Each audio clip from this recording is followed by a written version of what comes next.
نو کل نفس هر یو نفس ذائقة الموت سکون کې د مرګ لرا و انما توفون او بشک تاسو ته پورا درکړي شي اجورکم ستاسو اجرونه یعنی ستاسو د عملونو بدله به تاسو ته پورا درکړي شي یوم القیامت ورځ د قیامت فمن زحزح پس څوک چې لرې کړلی شو څوک چې بچ کړلی شو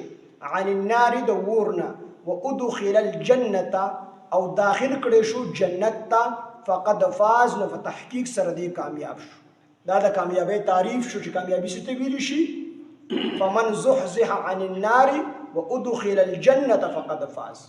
اوس زمونه تاسو چې کامیابی څه ته ویلی شي نو الله دا تعریف کړی دی چې څوک د جهنم نه بچ شو د اور نه بچ شو او جنت ته داخل شو دا سړی کامیاب شو وما الحیات الدنیا او نه دی دا ژوند د دنیا یعنی نه دی دا عیش او عشرت د دنیا الا متاع الغرور مگر سامان د دوکې دی دنیا کې چې دا څومره عیش او عشرت دی نو دا چې کوم دی د دوکې سامان دی متاع په عربی کې هغه کپڑے ته ویل شي هغه چیرړې ته ویل شي هغه جاړن ته ویل شي چې زنانه پیدا سالن دا کټوي او د لوخي مخ انسي نو بعضی وخت کې دا کپڑا چې کوم دی زنانه کې دي نو سپیرا شي سپې په دوکشي زګه پاګه کې د غوخي بوی اومي د غوخي لوخي پینځلي د دالو بوی پکې اومي خدان پکې نه خو د دالو بوی یې پکې د دالو لوخي پینځلي نو دا جاړن او دا کپڑا پرته سپیرا شي په بوی باندې دوکشي او دا کپڑا او تختی خو چې سزا پوری وشي ته وګوري نو پاګه کې صرف د دال او د غوخي بوی یې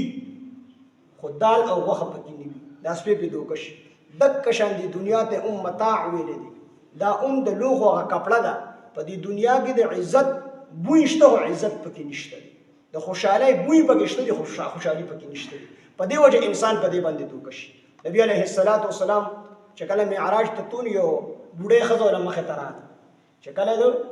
مسجد حرام نه بیت المقدس پورې سفر کوو نو په لار کې ورته بوډۍ ښځه راغله نو جبرئیل علیه السلام ورته وفرمیل د الله پیغمبر دې ته موږ ګوره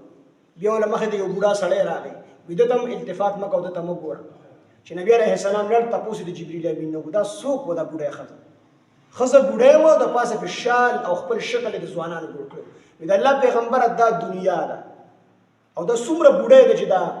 روزې کته را پرېوتي دي مخې چوړې شوې دي بوډۍ ده خو شکل یې د ځوانانو جوړ کړی په دې باندې دا خلک دوکه کوي انسانان په دې باندې دوکه کوي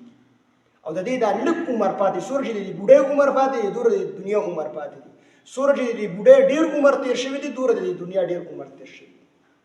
چې ویلي دله چې یو لاس چې کوم دی په نکریزه سورو او بل لاس په وینه باندې سورو